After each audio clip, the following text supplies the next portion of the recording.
Welcome back to the SampanViking on China channel. At times such as these, it's very easy to get sucked into the details of things, to obsess over the minutiae, to look at the small events which unfold on a daily basis, and you sometimes lose track of the bigger picture. I mean, undoubtedly, we are in a time of confrontation, a confrontation between what we may call the West and the East in the form of Russia and China. But it's not necessarily quite so clear what the true nature of this confrontation is all about.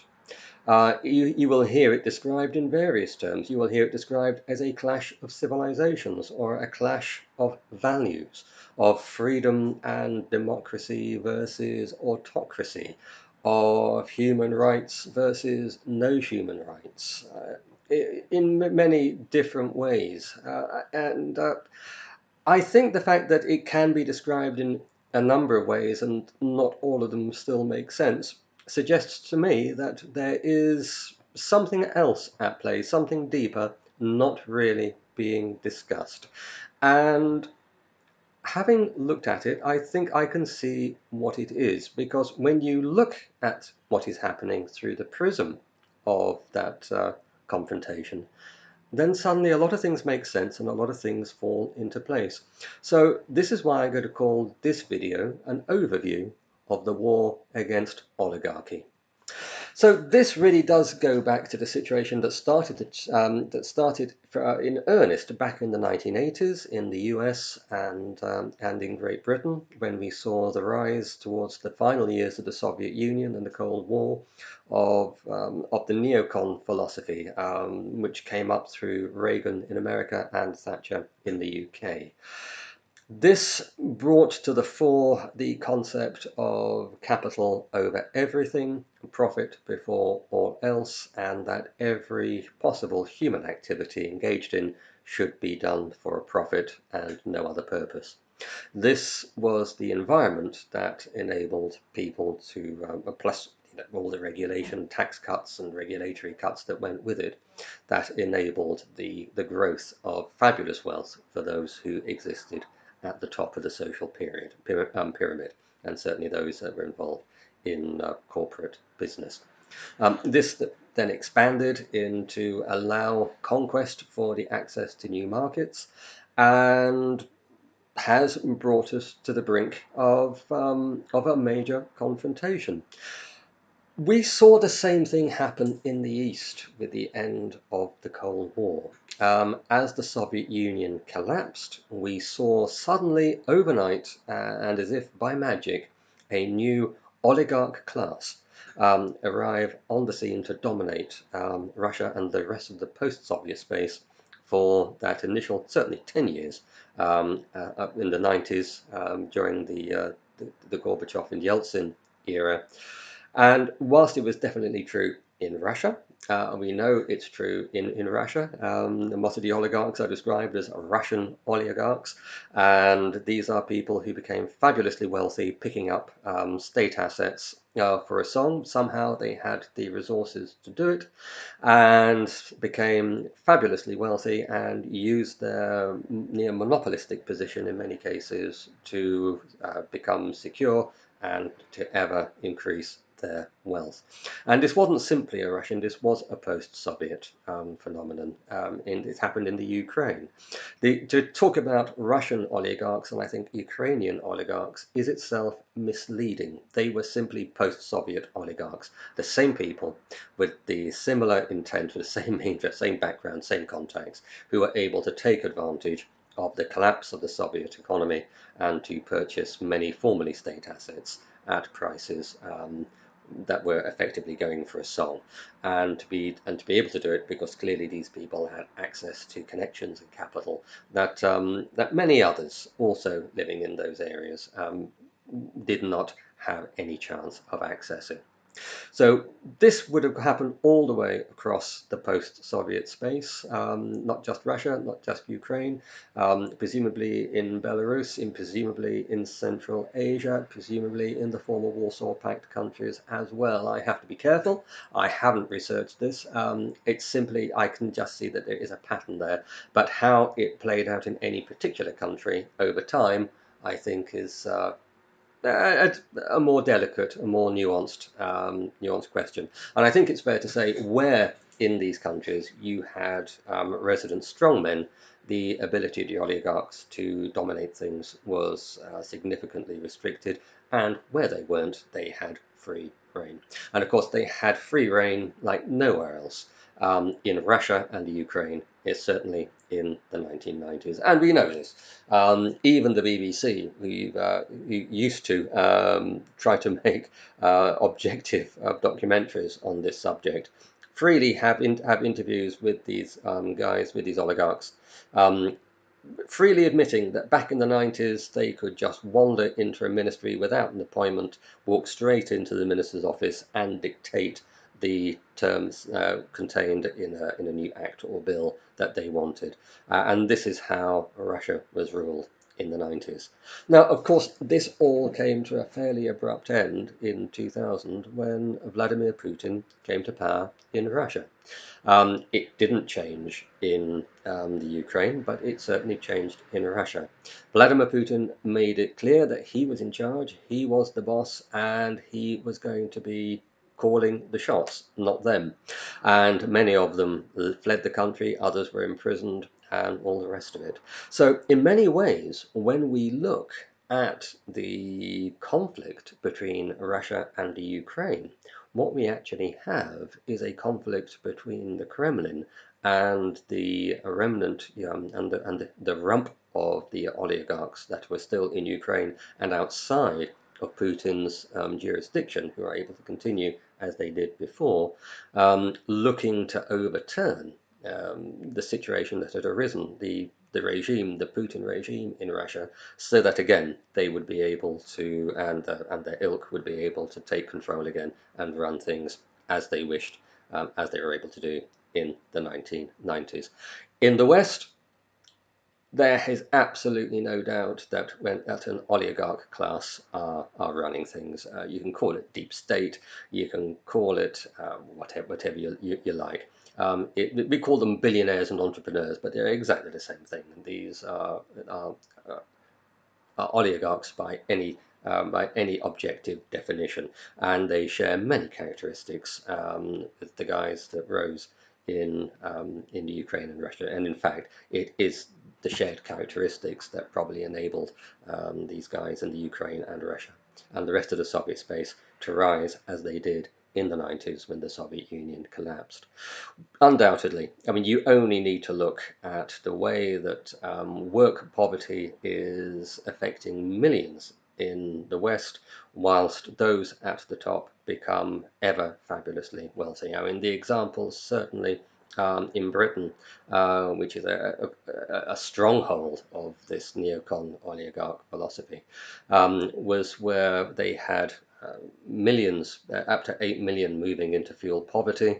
At the same time, the energy companies and those that control them have made 9 billion profit. I think this goes to reflect how, how the notions of a fair um, free market has been distorted and broken. I'm not an ideologue on this. It is worth saying this isn't about one ideology versus another. It's about the probity. It's about the integrity of the people that operate within it and administer it. So any system, any ideology is only as good as the intentions of the people that are actually at the heart of it. And I think we can see very clearly that the people at the heart of our current system and over here have no such good intent. Phrases such as trickle down, phrases such as a tide raises all boats, are sounding increasingly hollow as we see what I like to regard as the greedy little fat boys keep it all for themselves.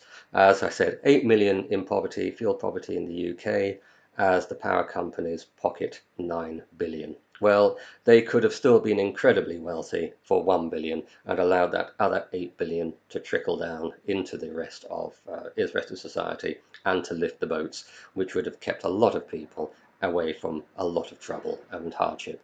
And this, of course, definitely the case in the United States. Oligarch, you could almost make it interchangeable with gangster. I mean, the same things. You look at what happened in New York,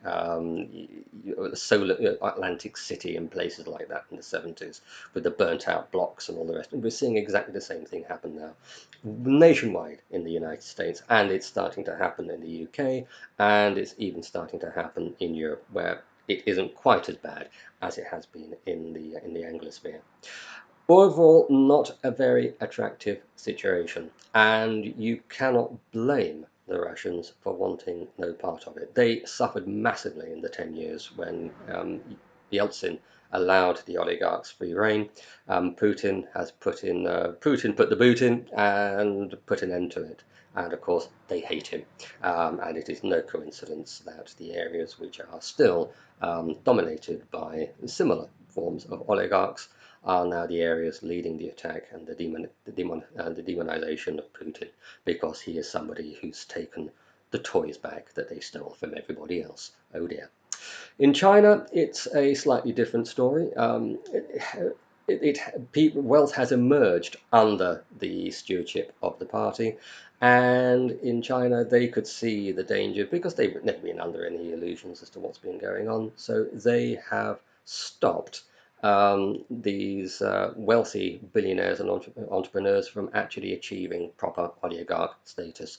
The Chinese government makes sure that everybody understands it is the government, they are the power, they are in charge, they are not simply managers, and that no matter how big or successful or rich you are still subject to the same law as everybody else. And we've seen made billionaires slapped down. We've seen their offerings, their public offerings, being cancelled, withdrawn, postponed, all the rest of it.